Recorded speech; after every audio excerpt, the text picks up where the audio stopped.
There would have been no war in Gaza with me in the White House. He is a peacemaker-in-chief. He made that very clear in his first term.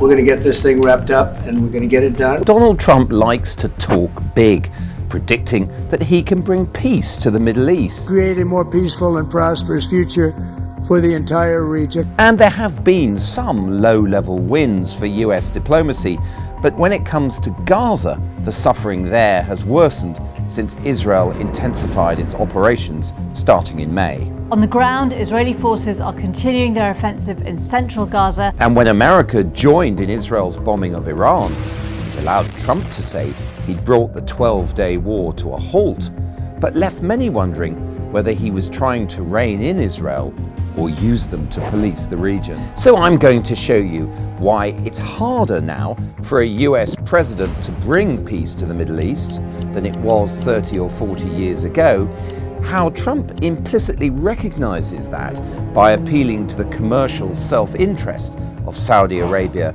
or Iran, but why none of the big players in the region are really prepared to take risks for Trump's vision of Middle East peace as long as war rages in Gaza.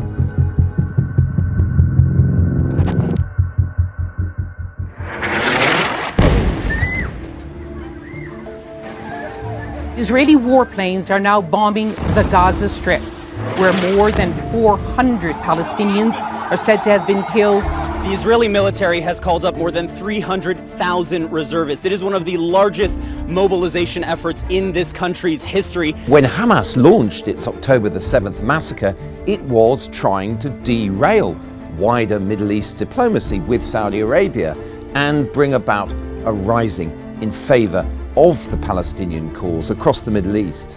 Having presided over Israel's biggest national security disaster in years, having seen 1,200 killed and 250 taken hostage back to Gaza, Benjamin Netanyahu set sweeping war aims. We will bring our people home and we will destroy Hamas. And it's that last point, destroying Hamas, disbanding it, which is key to understanding why this conflict still rages on. Hamas has agreed to ceasefires and releases of hostages, but what it's not going to do is sign up to something that is an actual surrender or indeed disband itself. Having run Gaza since it took power by force in 2007, the group relies on Islamic inspiration and coercion, both visible in its carefully choreographed hostage handovers. By showing off it was very much still in control, the group helped trigger a resumption of the war.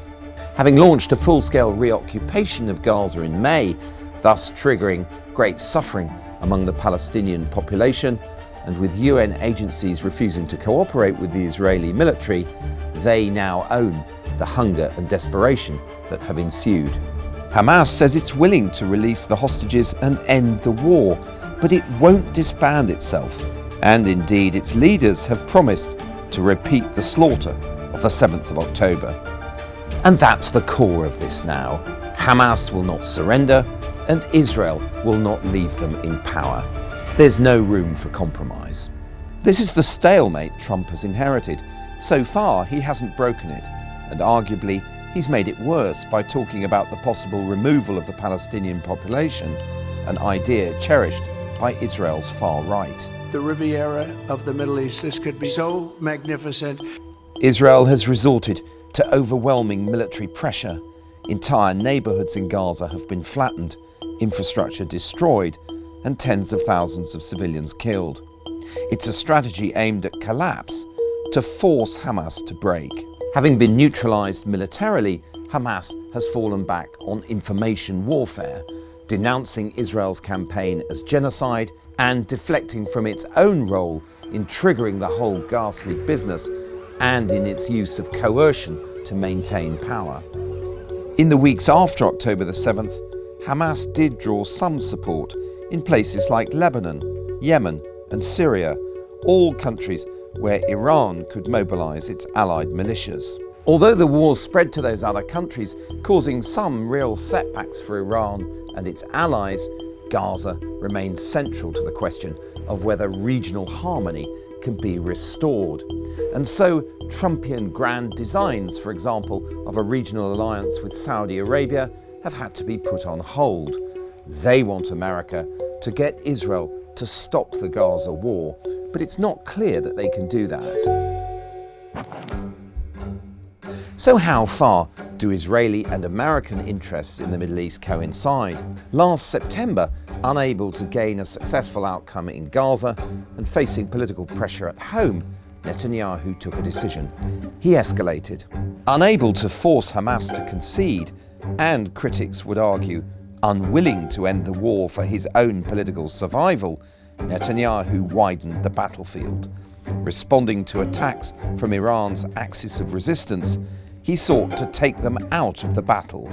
That axis is a loose alliance of forces backed by Iran across the region, and they share common objectives of wiping Israel out and driving America out of the region. The Israeli Prime Minister Benjamin Netanyahu has instructed his military to continue fighting with full force against Hezbollah. And Israel has launched strikes on Iran. Here's where things get complicated for Trump. By engaging Hezbollah in Lebanon and the Houthis in Yemen, and finally Iran itself, Israel was fighting America's long-term enemies too. Many in the Pentagon and elsewhere in DC applauded. Indeed, in Yemen and Iran, they joined the onslaught. A brutal series of US airstrikes kills tens and injures more at Yemen's Ras Isa oil port. So 22 months of war have left the Middle East jaded about what Trump's vision of peace really amounts to.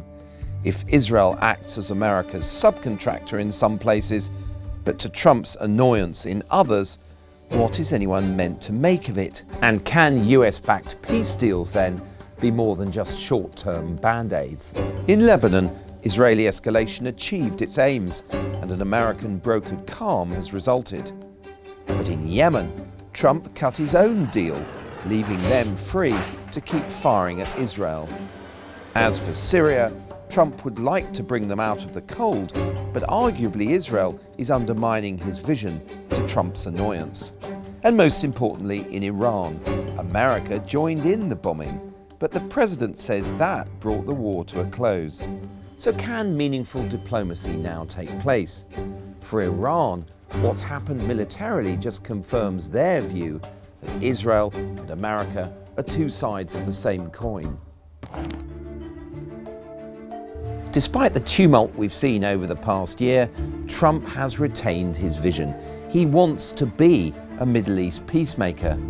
Now, one can hardly see the Nobel Prize committee choosing to give him their award, but that doesn't stop his Israeli ally toying with the idea.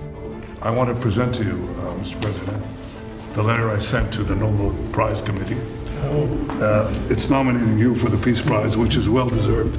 We know why peacemaking appeals to Trump, whether that's leveraging bigger and better deals for American business in the Middle East or going down in the history books. But the Middle East is hard. Bill Clinton, for example, gave it real focus and dedication. He met Yasser Arafat more than any other foreign leader, and yet Clinton couldn't clinch a deal. And anyway, American power has ebbed somewhat since Clinton's day. The US was unable to impose the post-war reality it wanted to in Iraq. In Syria, Russia and Iran called the shots for years, but now it's Turkey's prize. Which all begs the question, if enduring peace wasn't possible before, how can it become so now?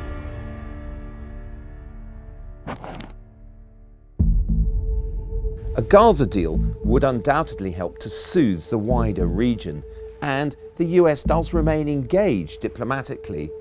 But to turn it from something involving another ceasefire and release of a few hostages into an enduring peace requires everyone to crack that conundrum of who rules Gaza once the guns fall silent. Trump could still get some wins there, in Syria, or possibly a new Iran nuclear deal too.